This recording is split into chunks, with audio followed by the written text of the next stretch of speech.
જે મહિલાઓ દરરોજ સ્નાન કરે છે તે આ વિડીયો અવશ્ય જોવે। આજે અમે તમને જીવનના એક એવા સત્ય વિશે જણાવવા જઈ રહ્યા છીએ જે તમને કોઈ કહેતું જ નથી, અને જો તમે પણ આ ભૂલો કરતા હોય તો તમારે જીવનભર પસ્તાવવું પડશે। સ્ત્રીની એક એવી વસ્તુ જ્યાં ક્યારેય સંપૂર્ણપણે ના ઉતારવી જોઈએ। કોઈ પણ પુરુષ આ ભૂલ ના કરવી જોઈએ, નહીં તો તમારે ભયંકર પરિણામ ભોગવવું પડશે। તમે બરબાદ પણ થઈ શકો છો। અને આ સાથે જ આ વિડીયોમાં જણાવીશું કે મહિલાઓ સ્નાન કરતી વખતે કઈ ભૂલો કરે છે જે ક્યારેય ના કરવી જોઈએ। સંપૂર્ણ જાણકારી માટે આ વિડીયોને અંત સુધી અવશ્ય જુઓ। હવે અહીં કેટલાક મિત્રો હશે જેઓ અમારી વાતને હળવાશથી લેશે, કારણ કે તેમને વાસ્તુશાસ્ત્રનું જ્ઞાન જ નથી। તમારી જે પણ ઈચ્છા હોય, તમે તમારી ઈચ્છા પૂરી કરવા માટે ભગવાનના દ્વારે જાઓ છો અને હાથ જોડીને તમારે મનોકામનાઓ પૂરો કરવા માટે આશીર્વાદ માંગો છો, પણ તે ઈચ્છા પૂરી થતી નથી। તેનું કારણ એ છે કે આપણે જે પણ ભગવાનમાં માનીએ છીએ તેની પૂજા સાચા મનથી નથી કરતા। અને જો તમારામાંથી કોઈ ભગવાન શ્રીરામને સાચા દિલથી માનતા હોય તો કમેન્ટ બોક્સમાં જય શ્રી રામ જરૂર લખજો, અને પછી જ ભગવાનને ખબર પડશે કે આપણે કેટલા સાચા છીએ અને કેટલી નિષ્ઠાથી પૂજા કરીએ છીએ। અને આજે નહીં તો કાલે અથવા તો વહેલા કે મોડા તમારે આ વાતને જાણવી જ પડશે જે અમે તમને જણાવવા જઈ રહ્યા છીએ। ખાસ કરીને મહિલાઓની આ એક એવી વસ્તુ જે કોઈ પણ પુરુષને ભૂલથી પણ ક્યારેય ના ઉતારવી જોઈએ, નહીં તો તમારે ગંભીર પરિણામો ભોગવવું પડે છે। મહિલાઓની આ વસ્તુ ઉતારી એ ખૂબ જ શરમજનકની બાબત માનવામાં આવે છે। જો તમે તેને ઉતારી દેશો તો તમારો ખરાબ સમય શરૂ થાય છે। આ સાથે હું તમને શાસ્ત્રમાં જણાવવામાં આવેલી કેટલીક ભૂલો વિશે જણાવીશ જે ઘરની મહિલાઓ ક્યારેય ના કરવી જોઈએ। ચાણક્ય નીતિ અનુસાર સ્ત્રીઓએ કોઈ સમજી શકતું નથી। ભારતમાં મહિલાઓને દેવીનો દરજ્જો આપવામાં આવ્યો છે, પરંતુ સમાજ દ્વારા સંયાતરે આ દેવી પર અત્યાચાર કરવામાં આવે છે। આચાર્ય ચાણક્યએ તેમના પુસ્તકમાં ચાણક્ય નીતિમાં ચરિત્રહીન મહિલાઓ વિશે ઘણી એવી વાતોનો ઉલ્લેખ કર્યો છે જે લોકો તેમના વિશે વિચારે છે અને તેમને અનુસરે છે। તેઓ તેમના જીવનમાં ક્યારેય દુઃખ અને છેતરપિંડીનો અનુભવ કરતા નથી। આચાર્ય ચાણક્યએ તેમના પુસ્તકમાં તે પરિસ્થિતિઓ વિશે લખ્યું છે કે જે આજે પણ જોઈ શકાય છે। આચાર્ય ચાણક્યએ મહિલાઓ વિશે કેટલીક એવી વાતો જણાવી છે જે તમને ચરિત્રહીન સ્ત્રીઓના પ્રેમમાં પડતા અટકાવશે। અત્યારે તમે જે પણ કામ કરી રહ્યા હોય તે સાઈડમાં મૂકી દો। અમે તમને જે કહી રહ્યા છીએ તે ધ્યાનથી જુઓ અને સાંભળો। જે ઘરની સ્ત્રીઓ સવારે મોડે સુધી સૂતી હોય ત્યારે દેવી લક્ષ્મી ક્યારેય પ્રવેશતા નથી। જે મહિલાઓ સવારે વહેલા ઉઠીને ઘર સાફ કરે છે તેમના ઘરમાં આવી નકારાત્મક ક્યારેય ઉર્જા આવતી નથી, તેમજ આવા ઘરોમાં દેવી દેવતાઓનો વાસ હંમેશા રહે છે। જો મહિલાઓ સવારે મોડે સુધી સૂતી હોય તો તેને શુભ માનવામાં આવતું નથી। જો વૈજ્ઞાનિક દ્રષ્ટિકોણથી જોવામાં આવે તો આ સ્વાસ્થ્ય માટે પણ સારું નથી। સવારે મોડે સુધી સૂવાથી વ્યક્તિ આળસુ બની જાય છે। હિન્દુ ધાર્મિક ગ્રંથો સ્થાન સંબંધિત કેટલાક ખાસ નિયમો છે અને તે પણ જણાવવામાં આવે છે કે જેનું આપણે બધાને પાલન કરવું જોઈએ। જેમાં સૌથી મહત્વનો નિયમ છે કે સ્નાન કરવાનો યોગ્ય સમય। તમને જણાવી દઈએ કે સવારે 8 વાગ્યા પછી સ્નાન કરવું તે આપણા શાસ્ત્રમાં યોગ્ય સમય નથી। આ સમયે પર્યાવરણમાં દેવી શક્તિઓ ખૂબ જ ઓછી થઈ જાય છે, તેથી જ માણસમાં ઉત્સાહ અને ઉર્જાનો અભાવ હોય છે, જેના કારણે તે દિવસભર આળસ અનુભવે છે। દિવસભર શરીરમાં સુસ્તી રહે છે અને જો કોઈ કામ કરવાનું મન પણ નથી થતું। એટલા માટે 8 વાગ્યા પછી ક્યારેય સ્નાન ના કરવું જોઈએ। જે મહિલાઓ 8 વાગ્યા પછી સ્નાન કરે છે તે તેમના જીવનમાં દુર્ભાગ્ય રહે છે। કાયના જીવનમાં દુર્ભાગ્ય હંમેશા માટે રહે છે। ઘરમાં ક્યારેય પણ સુખ સમૃદ્ધિ નથી આવતી। પરંતુ જો કોઈ કારણસર મહિલા 8 વાગ્યા પહેલા સ્નાન કરી શકતી નથી તો આવી સ્થિતિમાં 12 વાગ્યા પહેલા તમારે સ્નાન કરવું જોઈએ, કારણ કે ભગવાન કૃષ્ણને અનુસાર કોઈ પણ વ્યક્તિને ક્યારેય 12 વાગ્યા પછી સ્નાન કરવું જોઈએ નહીં। તેમને પાપના ભાગીદાર બનો છો એવું માનવામાં આવે છે।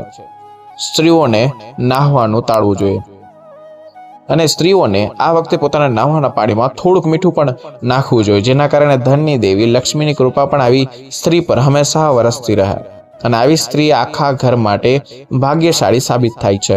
આ ઉપરાંત તે સ્વાસ્થ્ય માટે પણ ખૂબ જ સારું માનવામાં આવે છે। મહિલાઓએ ક્યારેય પણ પોતાના વાળ ગંદા ના રાખવા જોઈએ। તેને હંમેશા સ્વસ્થ રાખવા જોઈએ, કારણ કે જે સ્ત્રી હંમેશા સ્વસ્થ રહે છે તેની અંદર દેવી લક્ષ્મીનો વાસ કરે છે। એવું માનવામાં આવે છે કે સુંદર અને સ્વસ્થ વાળ ઘરની સમૃદ્ધિ દર્શાવે છે અને સ્ત્રીઓએ પણ પોતાના પગને હંમેશા સ્વસ્થ રાખવા જોઈએ. ગંદા વાળ અને ગંદા પગ ઘરમાં ગરીબી લાવે છે. આ કારણે દેવી લક્ષ્મી ક્રોધિત થઈ જાય છે. એટલા માટે મહિલાઓને ક્યારે પણ ગંદા પગ કે ગંદા વાળ ના રાખવા જોઈએ, નહીં તો તમારે સમસ્યાનો સામનો કરવો પડી શકે છે. આવી સ્ત્રી હંમેશા ધનથી અને પતિથી અને સુખથી વંચિત રહે છે. સવારે ભોજન બનાવતી વખતે તમારે એક રોટલી અલગથી રાખવી જોઈએ જે તમારે ગાયને ખવડાવવાની છે. કામ પર જતા પહેલા તમારે દરરોજ ગાયને એક રોટલી ખવડાવવી જોઈએ. તેનાથી તમારા ઘરમાં સમૃદ્ધિ આવશે અને ધનની કમી ક્યારે નહીં આવે. બપોરના સમયે કોઈ પણ વિસ્તારમાં ન જવું જોઈએ. ખાસ કરીને મહિલાઓએ આનું ખાસ ધ્યાન રાખવું જોઈએ. આ સમયે બ્રહ્માંડમાં નકારાત્મક ઉર્જા ફરે છે. બપોરના સમયે કબ્રસ્તાન, સ્મશાન અને વિરાન સ્થાનોની મુલાકાત લેવાનું ભૂલથી પણ ક્યારેય ના જવું જોઈએ, કારણ કે તેમાં નકારાત્મકતાનો શિકાર બની શકો છો. એવું કહેવાય છે કે સવારે દેવી શક્તિઓનો સંચાર સૌથી વધુ હોય છે. આ સમયે ભગવાન આપણા ઘરે પ્રસ્થાન કરે છે અને જ્યારે પણ તમે સવારનો સમય છોડીને બપોરે સફાઈ કરો છો ત્યારે તમને ક્યારેય સુખ સમૃદ્ધિ પ્રાપ્ત થશે નહીં. સવારે ઘરમાં કચરા પોતા કરવા હંમેશા શ્રેષ્ઠ માનવામાં આવે છે. તેનાથી દેવી લક્ષ્મી ઘરમાં સ્થાનીય નિવાસ કરે છે અને ઘરની ધનથી ભરી દે છે. ટૂંકમાં ઘર ધનથી ભરી દે છે. બપોરના સમયે જેટલું વધુ સાફ સફાઈ કરશો તેટલું જ ઘરમાં નકારાત્મક ઉર્જા વધશે. સમગ્ર વિશ્વમાં મહિલાઓએ દેવીનો દરજ્જો આપવામાં આવ્યો છે. એવું પુરાણોમાં કહેવામાં આવ્યું છે કે માતા દુર્ગા એટલે કે માતા પાર્વતી તમારા મહિલાઓના નાભીમાં વાસ કરે છે. નાભીને શક્તિનું સ્વરૂપ પણ માનવામાં આવે છે. એવું પુરાણોમાં કહેવામાં આવ્યું છે કે માતા પાર્વતીની તમામ શક્તિઓ સ્ત્રીની નાભીમાં રહે છે. આવી સ્થિતિમાં ઘણીવાર મહિલાઓ નાભીને એટલી ગંદી રાખે છે કે તેનાથી દુર્ગંધ આવવા લાગે છે અને મેલ જમા થઈ જાય છે, જેના કારણે દેવી પાર્વતી ક્રોધિત થાય છે અને આવી સ્ત્રીઓ પરેશાનીઓનો સામનો કરવો પડે છે. શાસ્ત્રોમાં કહેવાયું છે કે જે પણ સ્ત્રી પોતાની નાભીને ગંદી રાખે છે તેના લગ્ન જીવનમાં અવરોધોનો સામનો કરવો જ પડે છે. સ્ત્રીઓનું જીવન બરબાદ થઈ જાય છે, કારણ કે નાભીમાં દેવી પાર્વતીનો વાસ હોય છે અને જ્યારે પણ તમે તેને ગંદી રાખશો તો તમારે સાથે ચોક્કસ ખરાબ થશે અને આવી સ્ત્રીઓના પરિવારના સભ્યો પણ કોઈ કામમાં સફળતા મળતી નથી. તો જો તમે પણ તમારા ઘરમાં સૌભાગ્ય ઈચ્છતા હોય તો તમારી નાભીને સાફ રાખો. ચાલો જાણીએ કે મહિલાઓની કઈ એક એવી વસ્તુ છે જેને પુરુષોને ક્યારે પણ ન ઉતારવી જોઈએ, નહીં તો તમારે ગંભીર પરિણામ ભોગવવું પડી શકે છે અને તમને બરબાદ પણ કરી શકે છે. શાસ્ત્રોમાં લખ્યું છે કે જ્યાં પણ સ્ત્રીનું અપમાન થાય છે ત્યાં ભગવાન પણ પોતાનું સ્થાન ગ્રહણ નથી કરતા. જો તમને લાગે છે કે મહિલાનું અપમાન કરીને તમે શક્તિશાળી બની જશો તો તે તમારી ભૂલ છે. સ્ત્રીઓને સન્માન આપતા ભગવાન શ્રી કૃષ્ણે કહ્યું છે કે જ્યાં સ્ત્રીઓનું સન્માન નથી થતું ત્યાં દેવી દેવતાઓનો વાસ નથી થતો. ભગવાન શ્રી કૃષ્ણે કહ્યું છે કે જો તમારે તમારા જીવનમાં પ્રગતિ કરવી હોય તો તમારે સ્ત્રીઓનું સન્માન કરવું જ પડશે. જે વ્યક્તિ પોતાના જીવનમાં સ્ત્રીઓનું સન્માન કરે છે તે સફળ બને છે અને ધ્યાન રાખો કે કોઈ પણ વ્યક્તિ જે સ્ત્રીઓની ઇજ્જત ઉતારે છે તે ક્યારે પણ સફળ થતો નથી અને જીવનમાં હંમેશા નિષ્ફળ થાય છે. તે હંમેશા કોઈ દિવસ સુખી નથી રહેતો, હંમેશા એને પ્રોબ્લેમોનો સામનો કરવો પડે છે. ભગવાન શ્રી કૃષ્ણ કહે છે કે જ્યારે જો તમારે જીવનમાં સફળ થવું હોય તો દરેક સુખ મેળવવા માંગતા હોય તો તમારે ક્યારે પણ કોઈ સ્ત્રીની ઇજ્જત ના ઉતારવી જોઈએ. હંમેશા તેમનો આદર કરો.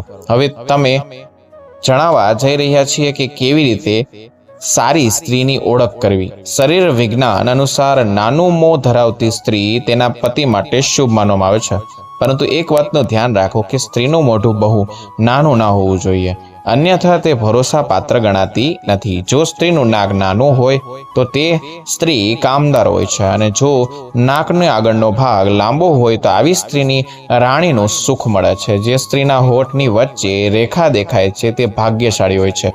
જો મહિલાઓના દાંત સફેદ હોય અને એક સીધી રેખામાં હોય તો તે ખૂબ જ શુભ માનવામાં આવે છે.